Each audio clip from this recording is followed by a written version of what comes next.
Greetings, brothers and sisters of the Discalced Carmelite Secular Order, and those other members of the order who are interested in what we're teaching about the constitutions of the secular order, and to the greetings also to those who are interested in the secular order.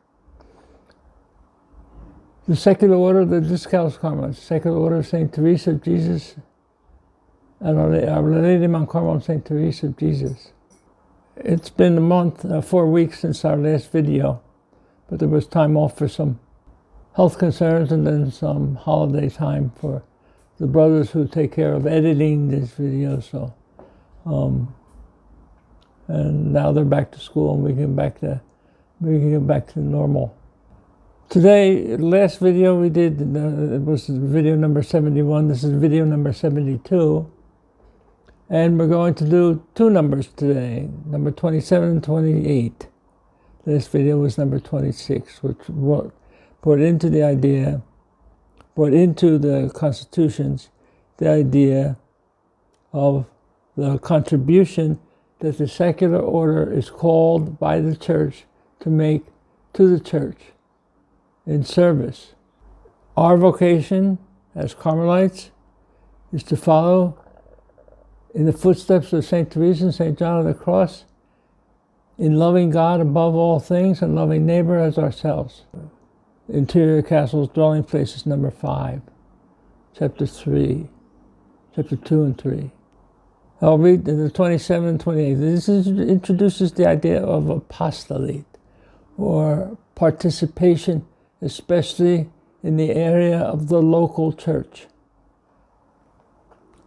The Carmelite secular is called to live and witness the charism of the Teresian Carmel in the local church, that portion of the people of God in which the Church of Christ is truly present and acts.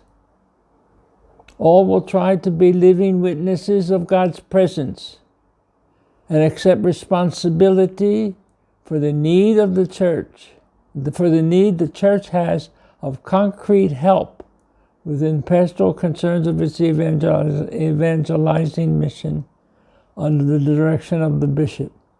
For this reason, each one will have an apostolate, either collaborating with others in the community or individually. That's number 27. 28, in order not to make 27 too long, 28 specifies some things. In their apostolic commitment, they will bring the wealth of their spirituality in the various forms it takes in evangelization. Missions, parishes, houses of prayer, spirituality institutes, prayer groups, the ministry of spirituality. With their particular contribution as secular Carmelites, they can offer the Teresian Carmel fresh inspiration for renewed spiritual and apostolic dynamism, with creative fidelity to the mission and church. The different apostolic activities of the secular order will be specified and evaluated in the particular statutes for the various geographical environments. So on the question of apostolate, the question of apostolate was introduced in the Rule of Life. I don't have the Rule of Life exactly before me, but I think it was paragraph 24. But in the Rule of Life, there was introduced the idea of an apostolate for the secular order members. This was a direct result of the Second Vatican Council document, Apostolicum Actuo Citatem, of the Second Vatican Council on the role of lay people in the church. I grew up in a family where religious were present everywhere. I never had a lay teacher in school. I had sisters in 8 grades. I had priests that taught me biology, and priests that taught gym, and priests that taught mathematics. Diocesan priests in Philadelphia. I grew up at a time when there were plentiful vocations. I grew up at a time when the priests and the nuns did everything.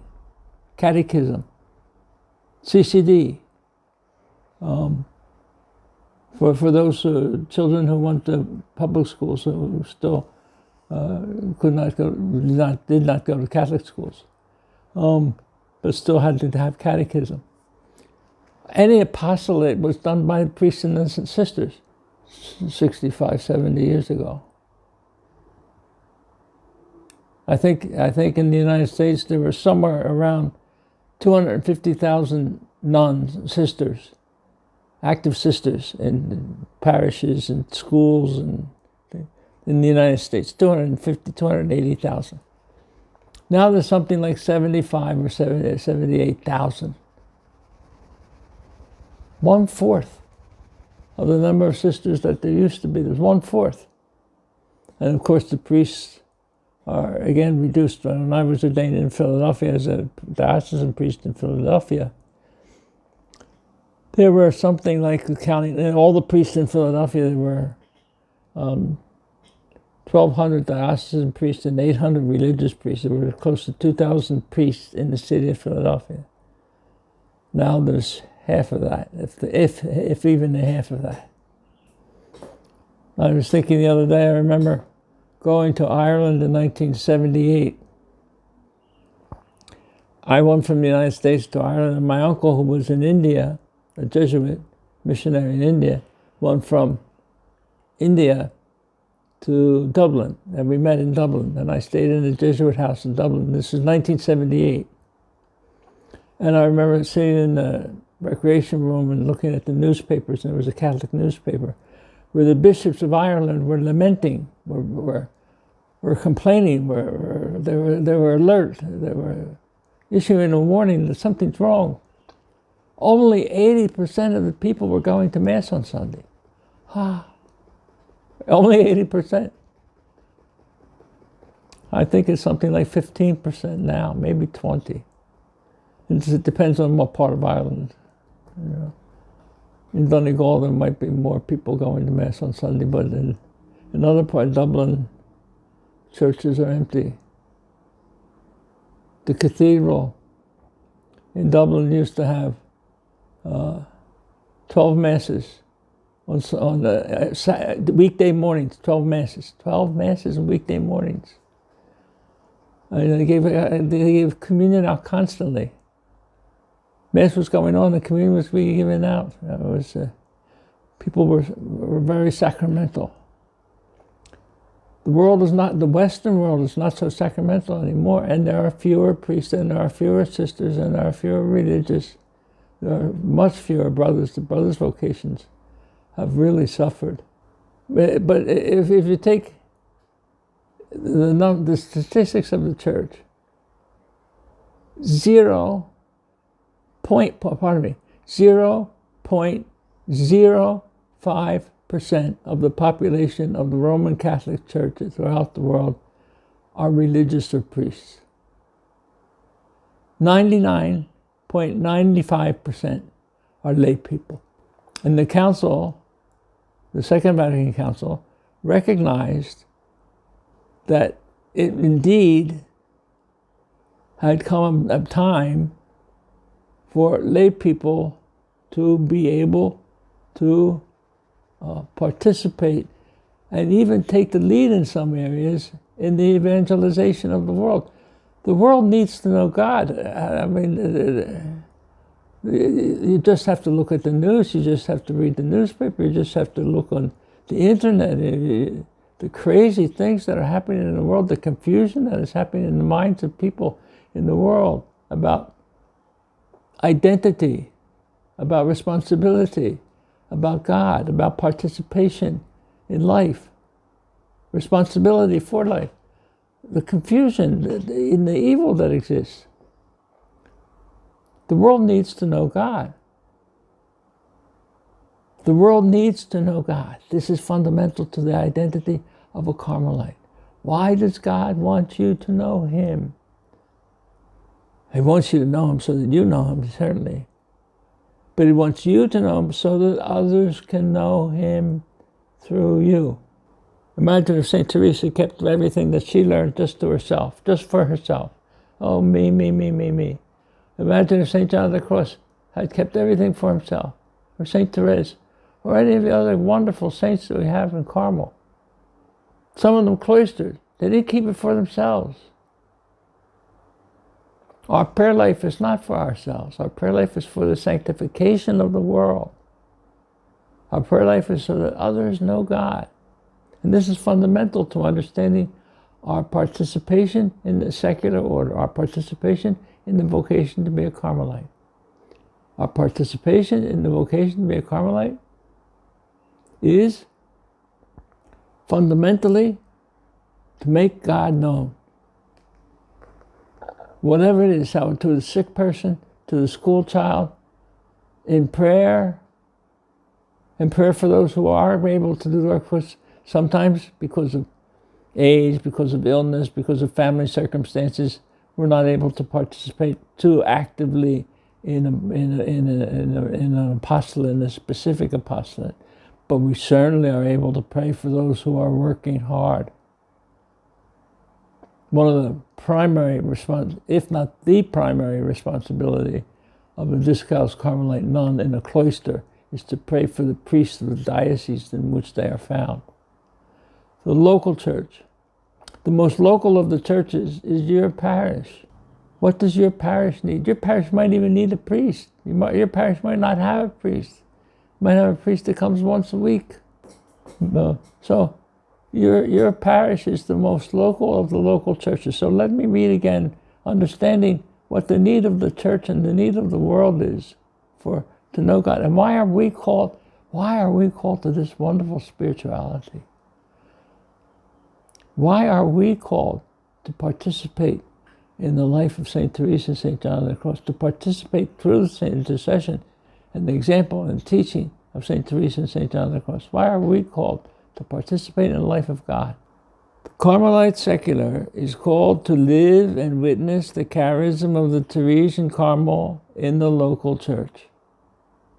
The Carmelite secular is called, it's your vocation, to live and witness the charism. Live first. Witness second.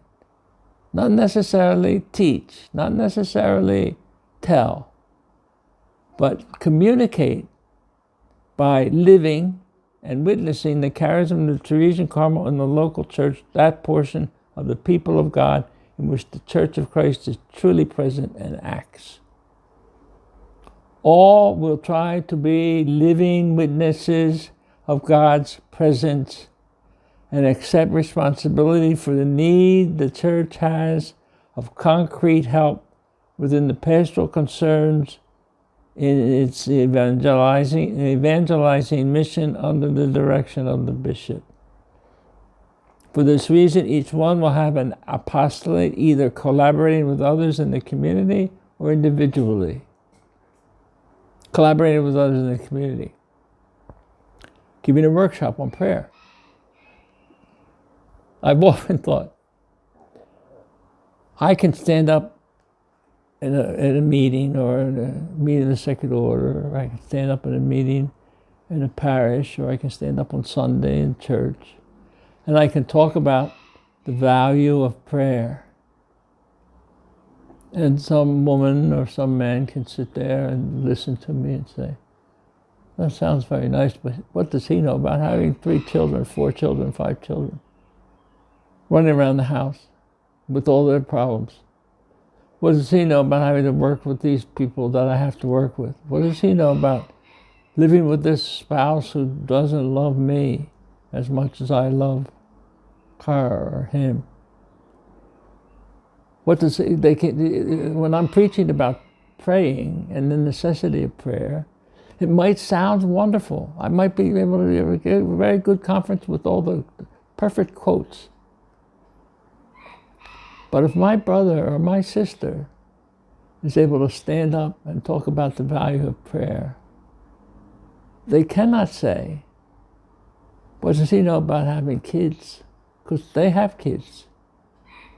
What does he know about having to go to work every day, and with the people that I have to, they have to go to work every day. My brothers, my sister. So it's living witnesses of the value of God, that God is valuable. It's supremely valuable. That's supreme value. It's not necessary to sell your house and go to a foreign country in order to have an apostolate. Your first apostolate, of course, is exercised in your family, living witnesses to your spouse, to your children, to your parents, to your neighbors, living witnesses in the workplace. So the church has need of living witnesses, and this is why we are called to be Carmelites. I as a priest, as a friar, the nuns as nuns in a cloister, and you as lay people, men and women of the church. Men and women of the church. To their apostolic commitment, they will bring the wealth of their spirituality in its various forms, in the various forms it takes in evangelization. The wealth of our spirituality, it takes missions. All right, we're not, as a secular, you might not be called to be a missionary, to go to a foreign country, to give up your language and your food and your culture and your people, and go and live and eat and drink and be with other people who speak a language other than your own. You might not be called to be a missionary, but you are certainly, and every Catholic is called to pray for the missions, pray for the mission. Parishes. All of us are members of a parish. All of us live in a parish. The whole world is divided into dioceses and parishes. And it's the responsibility of the parish priest. Usually we have to say it in the singular anymore. It used to be. I remember when I was a boy, my granduncle, Monsignor Daly, in Most Blessed Sacrament Parish in West Philadelphia. Very, very populous parish. It was him, he was the pastor, and he had four assistant pastors, and 3 residents. There were 8 priests living in that rectory for Mass on Sunday, and for the 3 priests that taught in high school. And 1 was the diocesan official, and 2 were taught in high school. And 4 assistant pastors.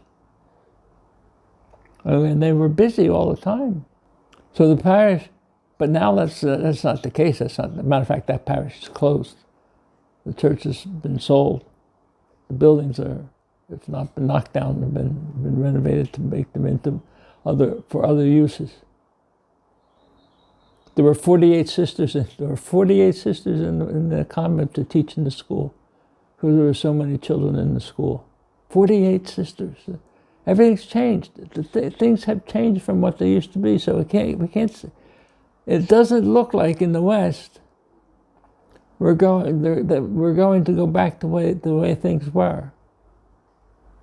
So we have to adapt to the way things are. The parishes. What need does your parish have? Your parish priest has needs of prayer to begin with. He has need of support. He has need sometimes of direction. Sometimes the parish priest has needs of correction. Big important thing. Learn how to correct fraternally, not punish. Don't let your correction be a punishment. Oh, you stupid. No, don't. Father, I think we need to concentrate more on the Eucharist. I think we need to concentrate more on giving people the faith. Give a correction that's meant to be a correction, put things right, not a punishment for getting things wrong. If it comes to that, it comes to that. But if you start out with that, you've lost. You've lost your role, your part. You're called to participate. Houses of prayer, spirituality institutes, prayer groups, the ministry of spirituality. As again, I repeat, many, many, many, many times and in many circumstances, a lay person sitting down to talk with a person who has trouble, has problems, will make much more headway than a priest or a sister, just because of the way the circumstances are today, both in the lack of vocations to the religious life and priesthood, and in the way the world has changed. Pope Paul VI, in October of 1970, addressed a group of Carmelites, lay Carmelite groups in Italy. And he said, modern man, October the 1st or 2nd of 1970, modern man does not listen to teachers anymore. They listen to witnesses. And if they do listen to a teacher, because the teacher is also a witness. Witnesses to the value of praying. Witnesses to the... If you're very dedicated to prayer, then you're going to grow in the virtues. The only sign that St. Teresa recognized as a sign of the true value of prayer was growth in virtues. So if you're growing in virtue, it's visible. People see change in you. So you're very devoted to the rosary. You say the rosary every day, and people can see you have in your rosary hand, the rosary in your hand, and you're praying the rosary, and people see that, and they see how you react in circumstances that are difficult, how you react to people who are uncharitable or unkind, how you react to people to circumstances of illness in yourself, sickness, how you react in circumstances of difficulty in your family. And they see how calm you are, and they see how patient you are, and they see how hopeful you are of a solution. That goes a long way. I remember my mother fell and had a rather serious brain damage, of which she eventually died. And we were in the hospital, my family, my brothers, my two brothers and my sister and myself were in the hospital. And we were there every day. And the nurses got very friendly with us. And this one nurse came in one time and said, I remember I had just celebrated 25 years of being a priest. My brother Vincent had just been married the year before that, 25 years. My brother John was going to be married 25 years the year after that. And my sister Donna was going to be married 25 years, I think 3 years after that. And we were sitting there and we were talking, and then this one nurse came in and she said to us, she said, "Oh, excuse me, but I just want to let you know, I don't know what happened, but I hope my children turn out like you." We didn't give any message. We weren't talking about anything. We weren't trying to impress her with anything. We were just being ourselves. And we were just talking to each other, and we were laughing with each other, and we were communicating with each other. And so and then she asked about our faith, she asked about our religion. She was Catholic, but had fallen a bit away from the practice of her faith. But I think she went away from her experience of us, not just me, the priest, but my married brothers and my married sister, who all have children, and now all of them have grandchildren. They looked at us, and we evangelized them without trying to evangelize them, by just being ourselves, hopeful. My mother was in a coma, so she didn't see us interact with my mother. She saw us interact with each other, all in the presence of my mother. So by giving, just by letting your belief in the presence of God, by letting your belief in the presence of God affect your life, you will give witness. St. Teresa says this is the same thing in chapter 41 of Way of Perfection. The holier the sisters are, the most sociable, the more sociable they are. Tanto más santas, más conversables. In Father Kieran's translation, the holier they are, the more sociable they are. There's a saying in philosophy, bonum est diffusivum sibi. Goodness spreads itself. The prayer life makes us good. Goodness spreads itself. And then, of course, the different apostolic activities of the Sacred Order will be specified and evaluated in the particular statutes for the various geographical environments. So it's up to the particular statutes to give an indication and an outline of what apostolates are available to the Sacred Order members of your region, of your community. What ways of participating in the needs of the diocese or in the needs of the parish are available? Can you teach CCD? Can you participate in the choir of the parish? Can you volunteer one day a week or something to work in the secretariat of the parish? Can you take communion to the sick? Can you visit the sick in hospitals? One day a week, one afternoon a week. Just many hospitals have assistant chaplaincy programs where people of faith can come and visit the people of their faith that are in the hospital.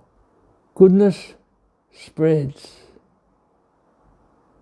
God wants to be spread, wants to be known. Know God so that God can be known. God bless you. Don't forget to subscribe, to hit the subscribe button, the alarm, to be able to get notice, and to make any comment, like or dislike, or any comment that you wish to make, any question. Sometimes people ask questions that have nothing to do with the secular order, but keep your questions to what the constitutions of the secular order are asking. This is the purpose of this series, is the constitutions. God bless you, and thank you for your prayers.